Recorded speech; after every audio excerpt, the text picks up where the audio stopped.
Two roads diverged in a yellow wood, and sorry, I could not travel them both. These are perhaps some of the most famous lines by Robert Frost that I had first read in 7th grade. At first glance, they seem to be about choosing between two roads. But the more I grow up, the more I realize that they are trying to tell us something a bit different. Let me first take you all back to a few months ago. I was back home from my college during my winter vacations in January, and there was a gathering of a few family friends at my house. One of the kids there, studying in 6th grade, she comes up to me and asks, "Didi, what do you want to become when you grow up?" Now, the last time somebody had asked me this question was probably when I was of her age, almost a decade ago. Her innocence in asking me this was very valid and endearing, but I just stood there with an uncomfortable smile and complete loss of words. I didn't know what startled me more, the fact that I still hadn't decided what I was supposed to become, or the fact that I still had a fair share of growing up left to do. Because what happens is, amidst board exams, entrance exams, college applications, job opportunities, we become so accustomed to answering questions like, "Beta, what's your percentage? What's your rank? What course are you pursuing? And what are your future plans?" That we completely forget that there was once a time when all we were ever asked was, "What do you want to become when you grow up?" And no matter what answer we gave, it was never wrong. Teacher, pilot, astronaut, scientist, artist, singer, writer, dancer. The answer didn't have to be practical. The answer just had to be ours. This has always been the visible narrative, isn't it? Study well, score good, get into a good college, maintain good CGPA, build a killer resume, land a decent job, and become financially independent. Now, there is nothing inherently wrong with this narrative, but what nobody prepares us for is what happens between these milestones. The doubts, the sacrifices, the compromise, the uncertainty, the questions we ask ourselves silently while trying to pretend that we're completely okay and we know exactly what we're doing. The untold narrative. For most of my school life, ironically, I was assumed to be one of the students who had everything figured out for herself. I performed consistently well in academics. I was the literary captain in class 9, and I also had the privilege of serving as the head girl in class 10. I still remember my beloved principal telling me that she hoped to see me become a CEO one day. In fact, she called me her CEO in the school because she well and truly saw that potential within me. Now, at that age, hearing something like that feels magical. It feels like the path that you're supposed to be on is stretched out right in front of you. And from the outside, it probably looked like I was on the road I was supposed to be on. But in reality, behind all the achievements, the certificates, the responsibilities, I was asking myself the same questions that most students ask themselves on a daily basis. Who am I beyond my achievements? What am I genuinely good at? What do I actually enjoy? What is it exactly that I'm supposed to do with my life? Because despite everything else, I knew one thing. I loved words, stories, literature. I love writing. Some of my favorite memories from this school are the speeches I've given, the essays I have written, the articles I've submitted, the stories and poems I've gotten published. They're also from the mere story writing exercises I have done in the English classes. And for most of my childhood, I genuinely believed that whatever I eventually end up doing in life will be connected to one of those passions, right? And then, 11th grade hit. I chose MPC, Math, Physics, Chemistry, as my stream of choice. The conversations around me now shifted completely. They were about JEE prep, colleges, ranks, cutoffs, placements, packages. I was finally facing the dilemma that all of us eventually face in our lives. The distance between what we love and what seems practical. The distance between passion and profession. I was finally at the crossroads where Robert Frost's Traveler once stood. One was built from dreams and aspirations, and the other was built from stability and security.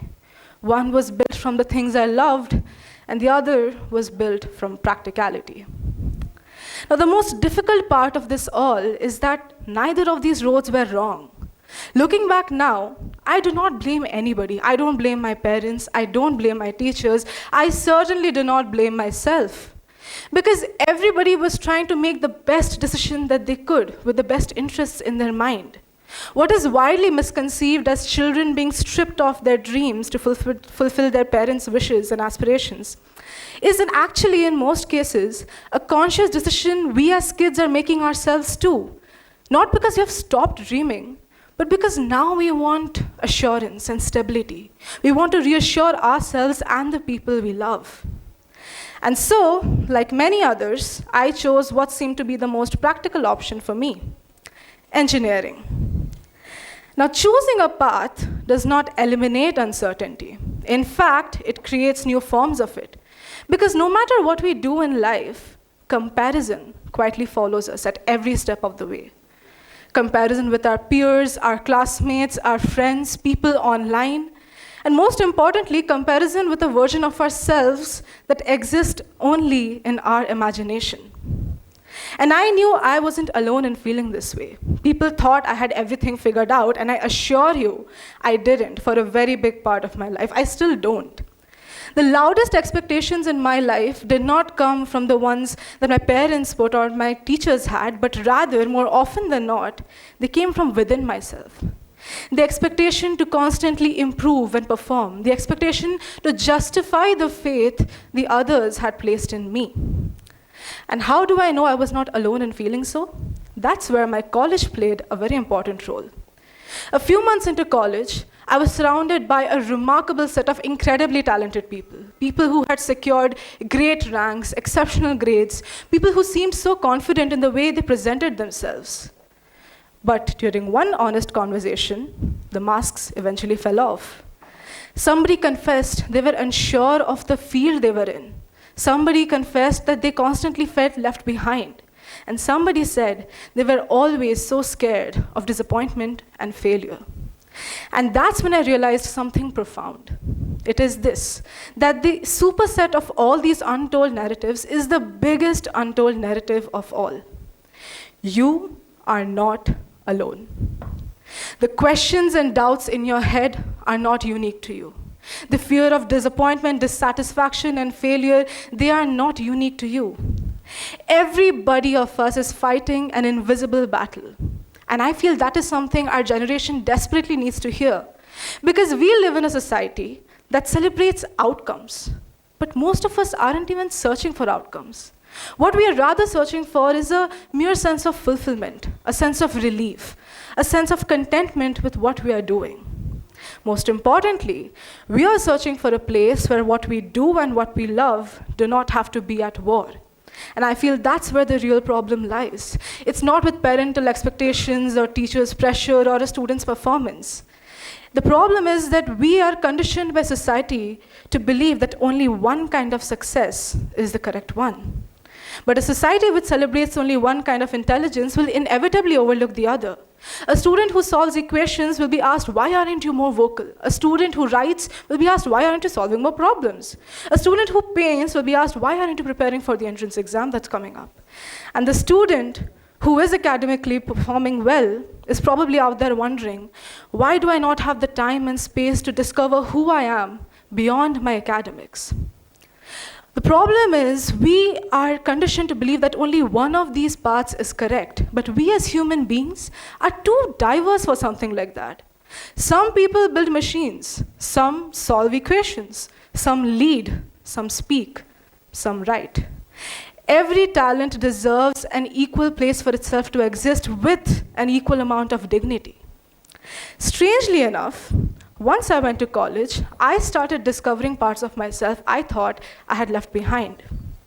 What I realized is that the path that I had chosen did not eliminate the path that I had loved, because now these two paths were trying to find ways to meet.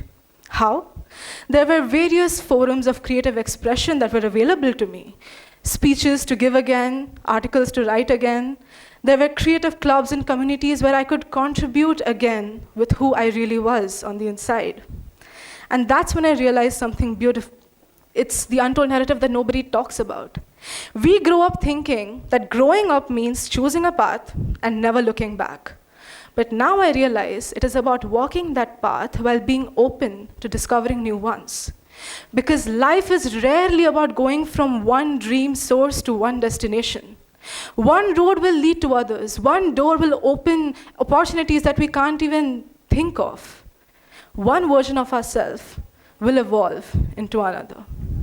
So a few days back, when a little girl asked me what I want to become, I think she was actually asking me something very deep. It wasn't about who I want to become, but who am I becoming? Years after writing about two roads diverging in a yellow wood, Robert Frost comes to yet another conclusion in one of his poems, Two Tramps in Mud Time, where he writes, "My object in living is to unite my avocation and my vocation. And perhaps that is what we are all truly searching for. Not success alone, not passion alone, but a place where what we love and what we do not have to stand on opposite sides. Maybe life isn't about becoming one thing, but it's about continuously becoming. Going forward, little by little, day by day, towards a place where our avocation and vocation can become one and synergize in harmony." And if there is one thing I would like for everybody in this room to remember, it's this. We do not have to have our entire lives figured out at 16, at 18, at 30, not even at 40.